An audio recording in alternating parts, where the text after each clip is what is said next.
دیکھیں وضاحت تو اٹارنی جنرل صاحب نے دے دی.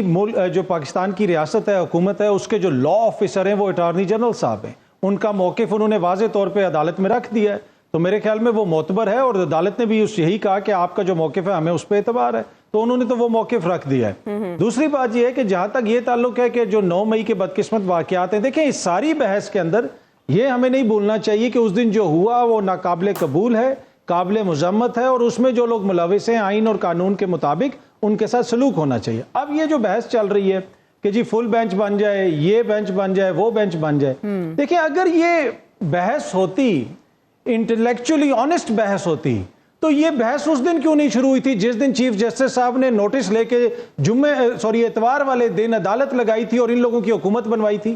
جس طرح یہ حکومت بنی تھی جب قاسم سوری صاحب کی رولنگ کے بعد اسمبلیاں ٹوٹی تھی، پورا 1 سال آپ کو یہ بحث کہیں پہ نظر نہیں آئی فل کورٹ والی. بتا دیں کیا اس بینچ میں قاضی فائز عیسیٰ صاحب بیٹھے ہوئے تھے؟ وہاں پہ تو کسی نے اعتراض نہیں کیا کہ جی ان کو کیوں نہیں بٹھایا گیا، اور کہا گیا کہ جی بہترین فیصلہ ہے.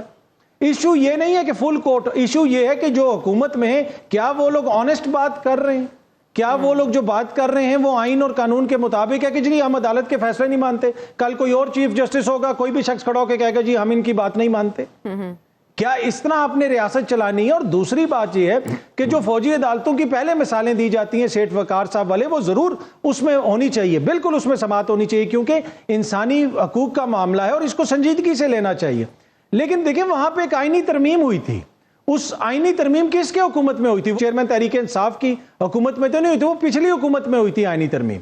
اور پھر جب آرمی ایکٹ میں بھی ترمیم ہوئی تھی اس میں بھی ساری جماعتوں نے ڈالے تھے. تو یہ پہلا موقع ہے کہ جہاں پہ ایک سیاسی جماعت اور ایک اربن ایریا کے اندر یہ بات ہو رہی ہے کہ ان کے کارکنوں کے خلاف فوجی عدالت میں مقدمہ چل سکتا ہے، تو اس کے اوپر ایک آئینی بحث ہے. ہر کوئی اپنا اپنا موقف رکھ رہا ہے عدالت کے اندر، اور پھر جو عدالت مناسب سمجھے گی وہ فیصلہ دے گی. پر ایشو مجھے یہ لگ رہا ہے کہ اپنی انا جو ہے وہ بڑی لگ رہی ہے مجھے. عوام کا جو مفاد کا مسئلہ ہے اس کے اوپر کوئی بات ہی نہیں کرتا. اتنا سخت موقف تو اٹارنی جنرل صاحب نہیں لیتے کہ جناب ہم اس عدالت کو نہیں مانتے. اب عدالت کے اندر سے کوئی بیٹھ کے کہہ دے کہ جی ہم عدالت کو مانتے ہی نہیں ہیں، تو پھر کیا فائدہ ہے؟ پھر بند کر دیں گے یہ سارا نظام.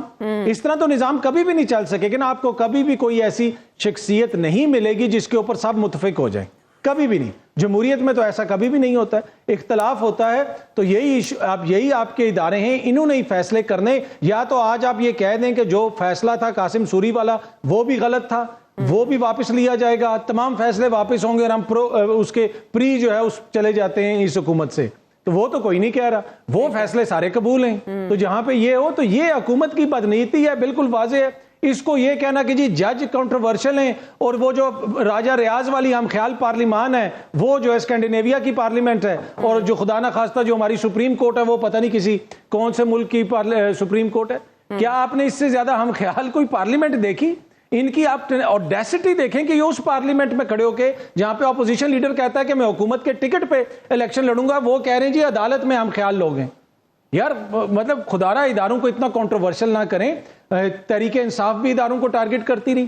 3 سال جو ہے پی ڈی ایم والے اداروں کے خلاف زہر اگلتے رہے، سلیکٹرز کرتے رہے.